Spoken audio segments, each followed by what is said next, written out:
We're in part 4 now, and we had a complete discussion of resting potential. Now you know how resting potential is created, and I want to sort of quickly review that little sheet just for a second here. What we have is blockage. Things are kind of blocked, okay, and they kind of they would like to flow. Are you with me on this? Do you notice that sodium would like to flow this way? For two reasons. One is we discovered that when we have a high concentration of something, and this symbol right here with the arrow, upward arrow, and the little brackets here indicates that we have a high concentration of sodium outside the membrane. So you would like things to move down the gradient from high concentration to low concentration. Okay? And the same thing with potassium. Potassium would like to move down its gradient from high concentration to low concentration. I actually have a downward arrow right there, which is not very well indicated, but it's a downward arrow, supposedly. And that means I have a low concentration, but it's coming through. Okay, so the other thing that's going on here is I have positive on the inside, negative on the outside. I'm sorry, positive on the outside. This is outside here. Sodium is outside. This is inside. So it's negative inside. And so sodium is attracted to the negative. Are you with me on that? And so sodium has two reasons to be moving through its channel here when the channel is open.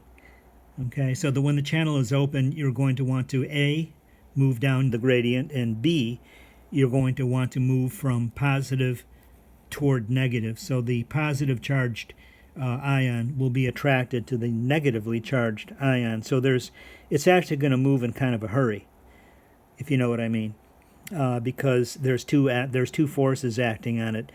There's the concentration gradient, and then there's the electrical gradient.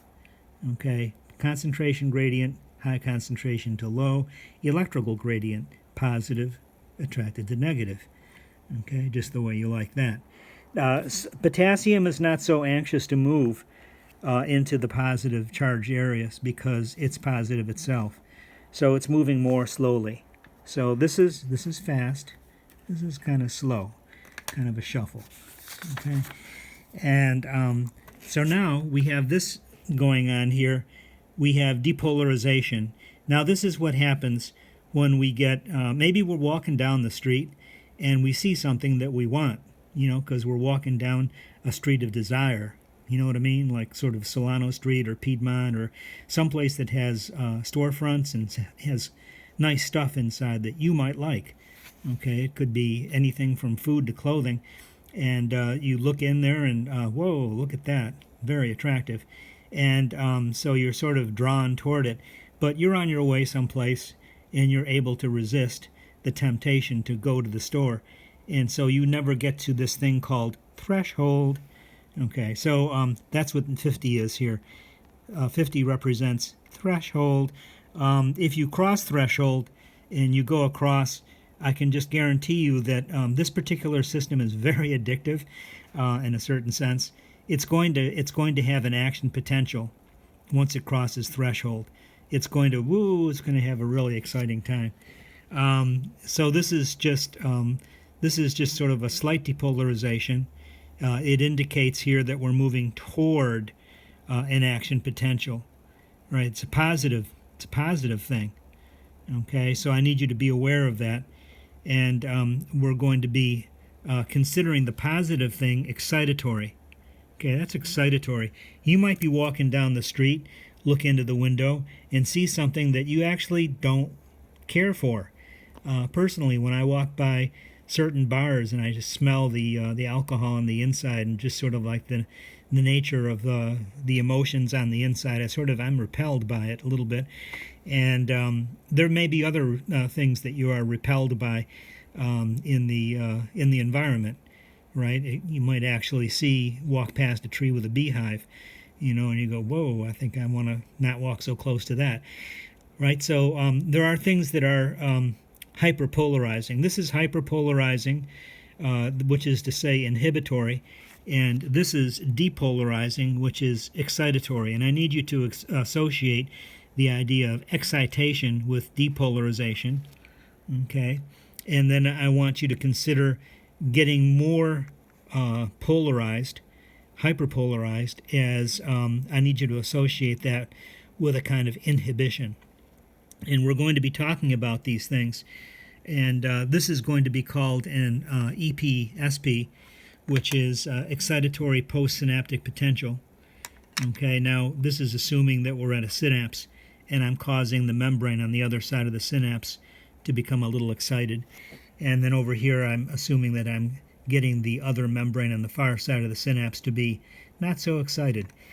We actually have a lot of neurotransmitters that do both of these things, and I would submit to you that most of your learning is this.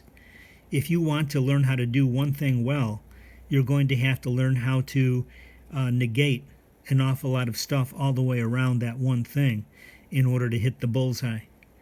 Okay, you might have to throw a lot of baskets in order to learn how to actually make it through the basket on a regular basis, which means I don't want to go to the left, I don't want to go to the right, I don't want to pass the basket by throwing it too hard or too far, I don't want it short of the basket, I want it right in the basket, right? So I would submit to you that most of maturation in development actually centers maybe 95% or more around inhibition.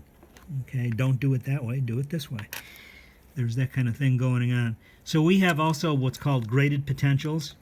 And as I indicated to you before, I have to, if I'm going to get excited by something enough to actually do it, like actually, I'm going to actually walk in the store, pull out my wallet, and pay some money for something inside the store. That's the action potential.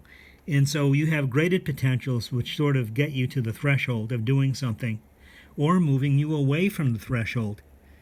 Okay, so that same thing, I might be extremely focused on what I'm doing, and I see something and I sort of actually feel repelled because I know that if I go anywhere near that thing, I'm not going to get done what I need to get done. So I might have a lot of inhibition. Okay, so then that brings us to the size of the charge. So whenever we're going to depolarize something, we have to consider the size of the charge and the stimulus. And I'm assuming here that we're going to be using a stimulus initially, which is going to be involving a synapse, which we have to talk about at various points. Okay, so then we have to press on now to this event and compare it to this graph right here. Okay, so this event right here is called the action potential. I need you to understand that we have the action potential, which they've abbreviated as AP over here. Okay, it's the big picture. So here we are at resting potential. Here we are at threshold. Now here they have threshold at 55. Okay, and what's happened here is that we have excitation, which brings us past 55. Once you get past 55, you're in this next stage right here. This next stage is full-on depolarization, and we're going to be having sodium flowing through its channel. So I'm going to basically, somewhere upstream here, I'm going to be having some sort of event. And that event could be an electrical event. I might have a direct shock, or I might just have a neuron coming down and having a synapse, and it excites the membrane through changing the potential with neurotransmitters. And now I'm going to have an action potential. Okay, and I'm going to have opened up the sodium channels on this side, and we're going to have a flow through. And why would I disturb these channels? Because of the size of the electromotive force is so great. When I open up a sodium channel, I'm going to actually create an electrical event, which is going to open up this sodium channel, which is going to open up this sodium channel, and this sodium channel, and this sodium channel, and we're actually going to have movement across the geographical distance of a membrane. So I need you to understand that. Okay, up here at the peak, we have the closure of the sodium channels. We have closure, and then we have opening. At this point, we have repolarization, which means that finally the potassium channels are opening. Okay, so first of all, sodium comes in, it rushes in, it spills a lot of positive charge in here, so I am depolarizing. Does that make sense? It's now polar in the resting potential, positive outside, negative inside, it's polar. And then if I bring positive through this channel inside, I am depolarizing. I'm making the positive come into the negative.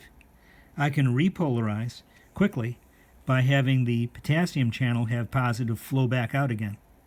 Do you see that?